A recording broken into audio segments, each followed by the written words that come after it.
Hi, this is Maria Lloyd with the Your Black World Network, and many of you all are familiar with Black Wall Street, particularly the one that is or was in Greenwood in Tulsa, Oklahoma. For those of you who are not familiar with the story, at that time, this was in the early 1900s, our people owned banks, we owned grocery stores, we owned airplanes, et cetera, insurance companies, you name it. We literally had a lucrative community where it was just us.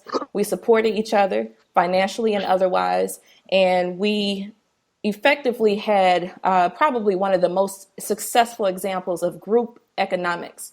Fast forward to today, a lot of the times when we write articles about Black Wall Street and many other beautiful things from our history, we'll see a lot of people in the comments say, "Where's the Black Wall Street of today? We need to build another one of these." And I am proud to say that I have two very young, ambitious people on this call right now who are putting together a strategic plan for producing yet another Black Wall Street. So we have Oya and Marcus on the phone. How are you two doing?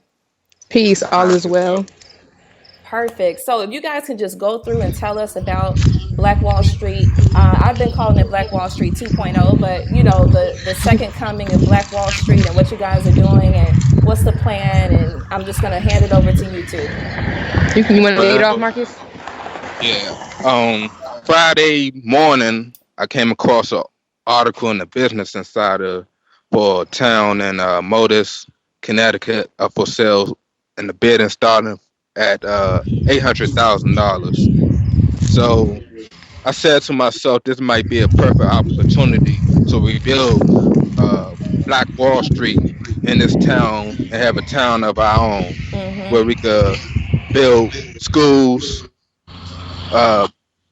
grocery stores, bring in independent Black-owned businesses, as well as practice agriculture and other things as well. So I originally posted it on my Facebook page, and I got a lot of responses from it. Okay. And from there, I came up with the idea of starting a GoFundMe, but I really didn't pursue it at that exact point. So I put my group page as well and posted it on Oya's group page. I messaged her and asked her what she think about it, and we came together and said, once she said, let's start a GoFundMe page, which I was already thinking, I was like, hey, we on the same page. Right. So let's run it. And from there, we started a grassroots movement to try to raise money to purchase the land to start the movement. Okay. So let me ask you a question.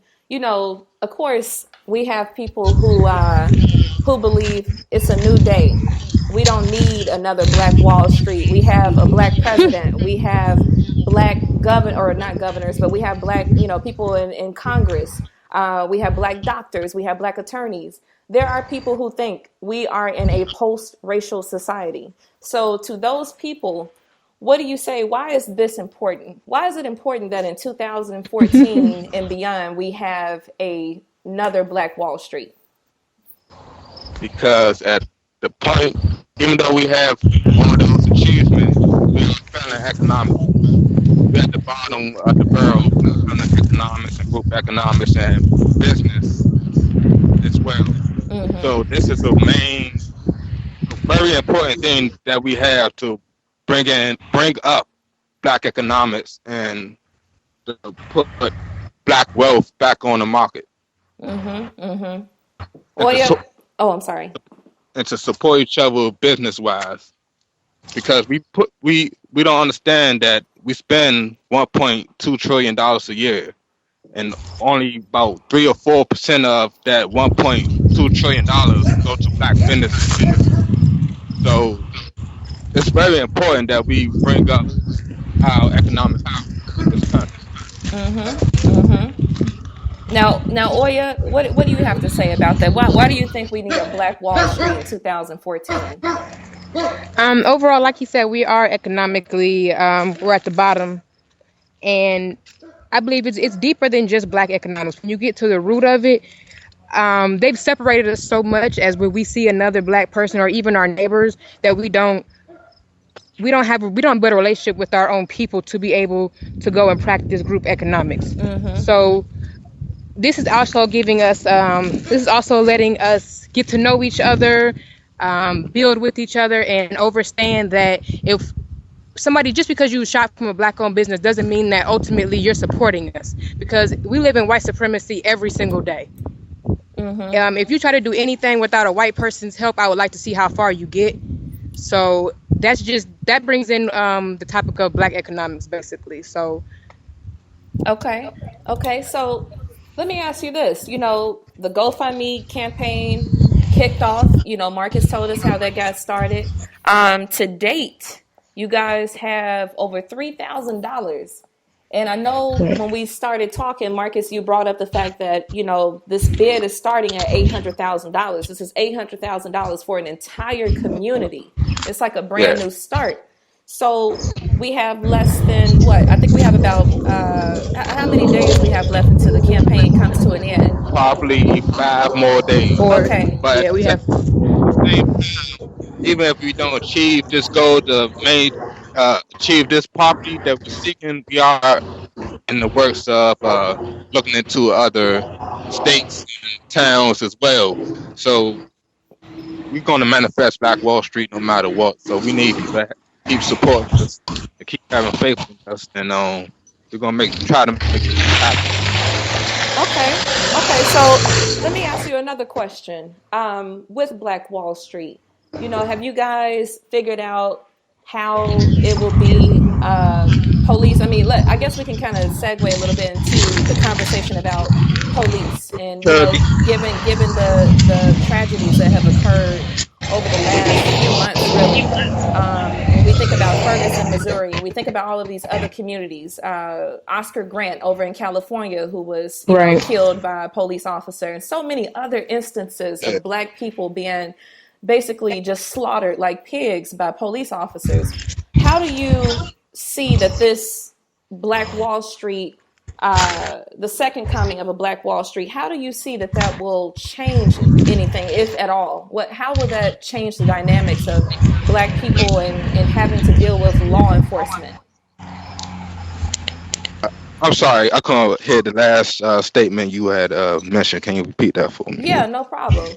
I was saying, how do you think that this second coming of Black Wall Street will affect the relationship between Black America and police in that particular community?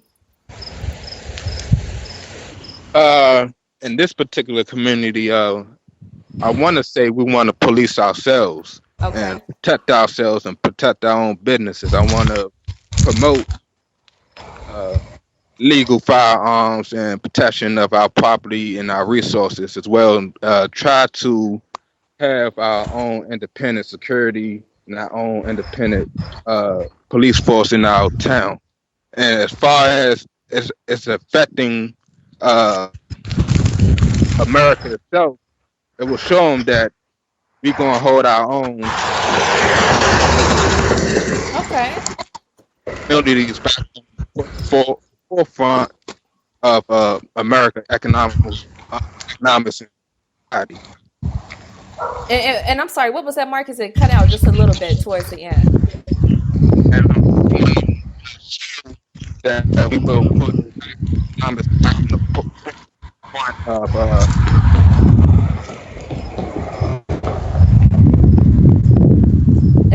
It's cutting out just a little bit. I think it's because of some wind coming in. But I'm gonna jump over to Oya right now. Oya, what are your thoughts about that? We need people to understand that just because the starting point may not be in their specific state, that this affects all of us drastically. And that if we can all come together, even in our own separate states, wherever we are, that say we are able to obtain this land in Connecticut. We need you to understand all the way in Atlanta, in Detroit, in every single state, that if something is to go down in Connecticut and we're trying to be infiltrated, that's when we need to let them know that we have Connecticut rocking with us, we have Detroit rocking with us, we have Atlanta rocking with us, racist, so you don't want to go to war with this town, because every single state we had backed up.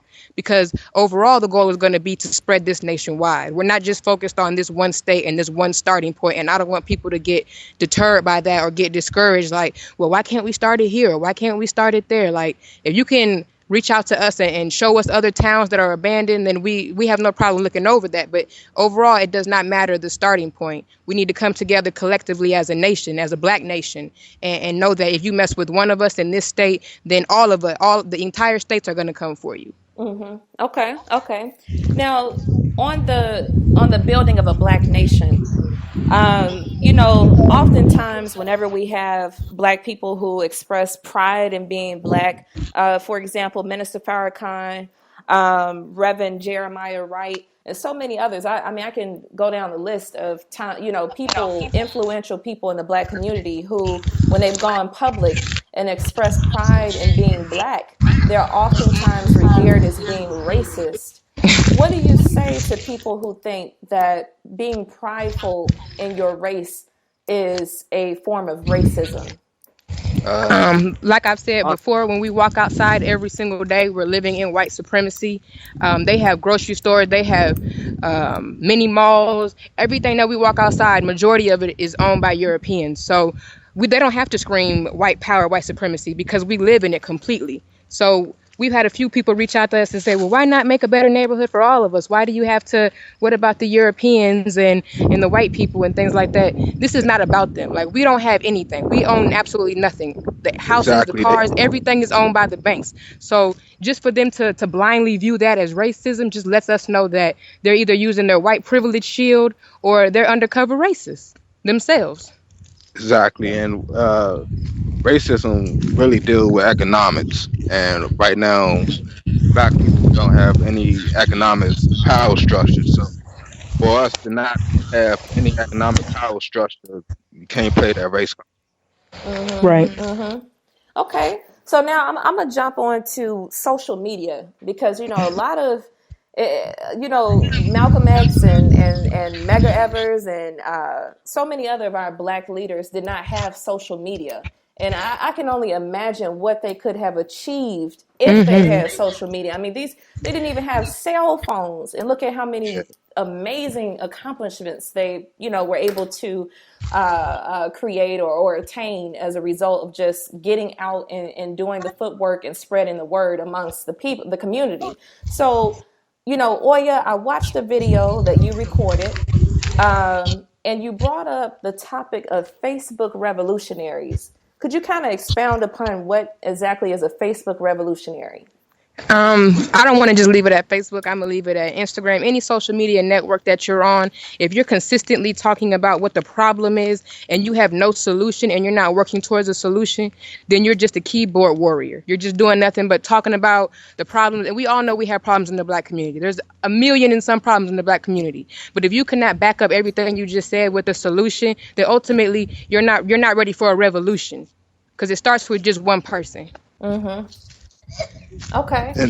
And also, it's like just like with this solution, we trying to make it a solution to empowerment as a Black community as a whole. Mm-hmm. And we've been seeing a lot of negative responses just because we trying to do something positive for our community. So we need to stop all that negativity and look at it at a starting point for empowerment for us all, and come together and try to unite and make this happen so we can spread it from city to city. Absolutely. I'm in the DC area.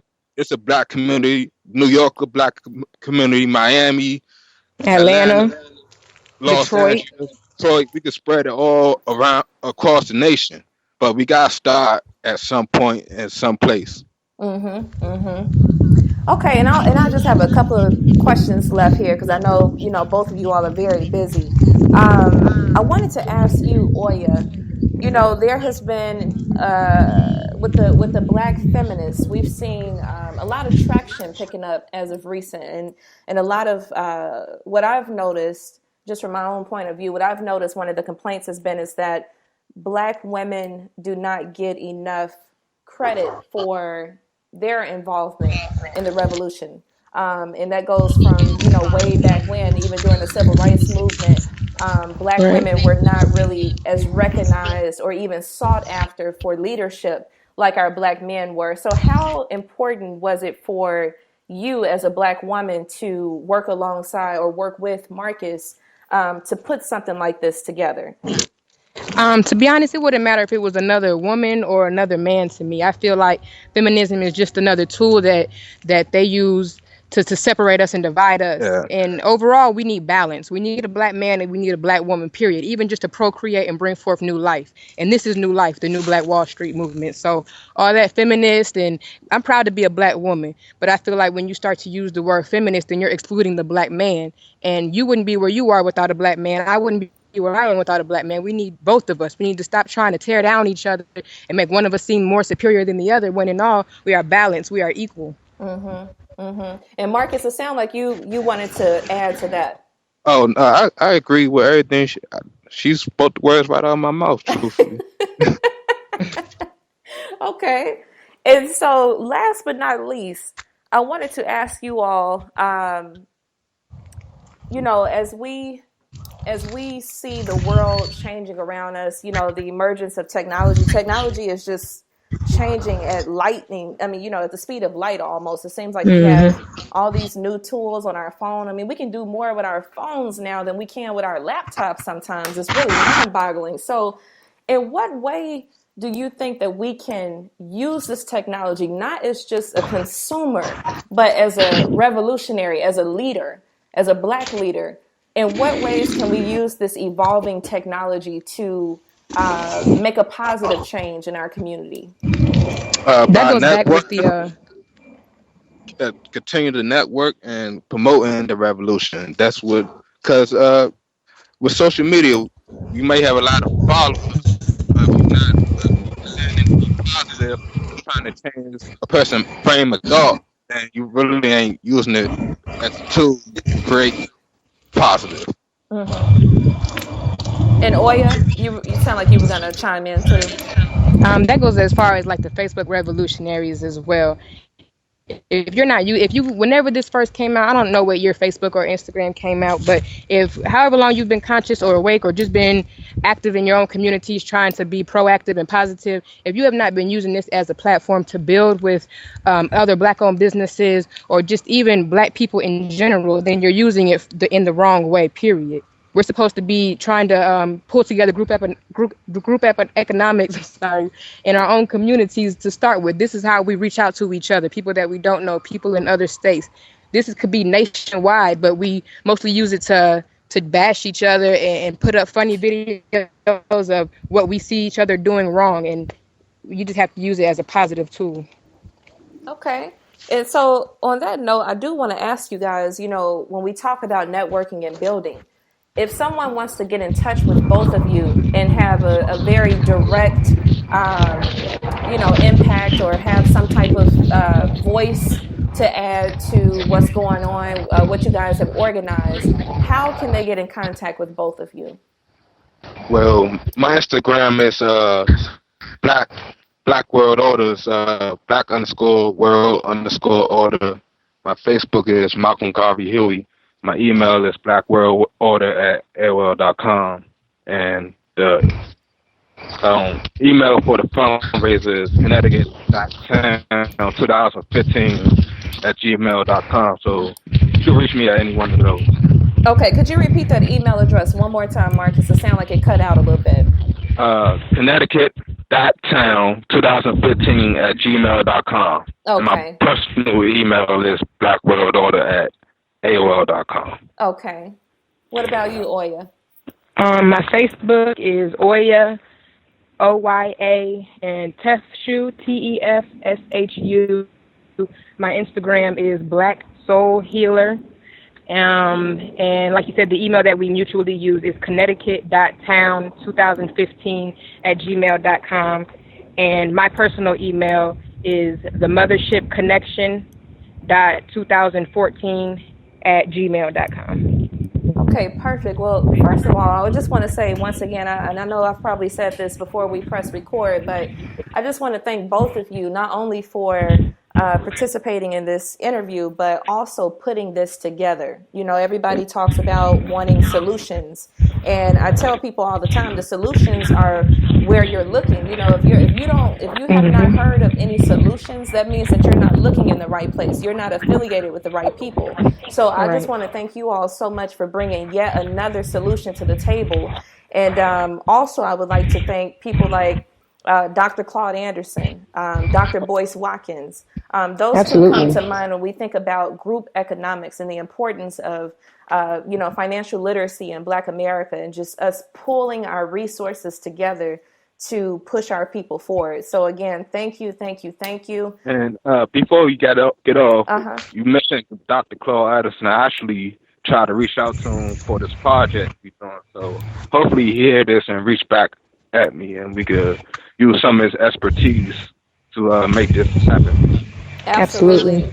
Absolutely. I don't know if he's on social media. I was going to say maybe we can tag him on the video, but I'm not even sure if he's on social media. Like I said, I'm in the DC-based area, and I know his office is in the DC, so I was that with him personally in the same. Okay. So more. So hope you hear this and reach out so we could get this done. Absolutely. Right. All right. Well, thank you both so much for your time. For those of you who are listening to this, thank you for tuning in. This campaign, once again, is still around for another at least 4 days. So we still have time. Everybody has at least one wealthy family member. Everybody does. So I am imploring you, begging you to please reach out to their relative, explain to them the significance of something like this, and have them contribute to the campaign. And even if you And don't have any wealth in the family, $1, $2, $3, exactly. it doesn't Absolutely. matter. Whatever 20, you have, if please 40, contribute. if the 40 million black population of America just donate a quarter, we Right. could achieve this goal right. Absolutely. So anything from a quarter to $1 will help. Don't you don't have $10 or $100 to donate. We need anything. Right. Absolutely. Well, thank you all so much again for participating in this interview, and for the listeners, Thank thank you. you for tuning in and supporting the Your Black World Network. Please, please, please support this initiative. As they said, it does not stop in Connecticut. We are taking this movement nationwide. Thank you so much. Thank you for having me.